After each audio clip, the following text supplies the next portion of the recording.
What is single and double embryo transfer? So இந்த வீடியோல single embryo and double embryo transfer பத்தி தான் பார்க்க போறோம்.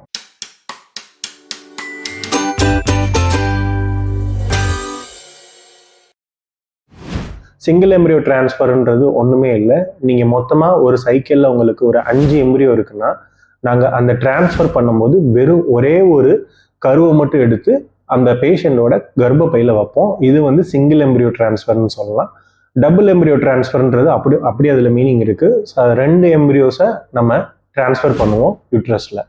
ஸோ இந்த சிங்கிள் எம்ப்ரியோவில் வந்து the chances is either 100% positive ஆகிறதுக்கு வாய்ப்பு இருக்குது, 100% நெகட்டிவ் ஆகிறதுக்கும் சான்சஸ் இருக்குது.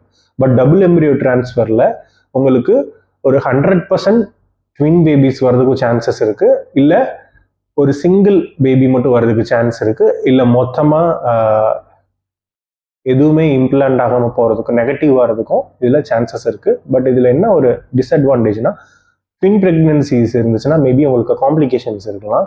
ஸோ நீங்கள் அதுக்கேற்ற மாதிரி உங்கள் ப்ரெக்னென்சியை நீங்கள் உங்கள் மகப்பேறு மருத்துவர்கிட்ட நீங்கள் கேட்டு நீங்கள் இதை பிளான் பண்ணணும். ஐவிஎஃப் ரிலேட்டடான நிறைய வீடியோஸ் இந்த சேனலில் நான் க்ரியேட் பண்ணுறேன்.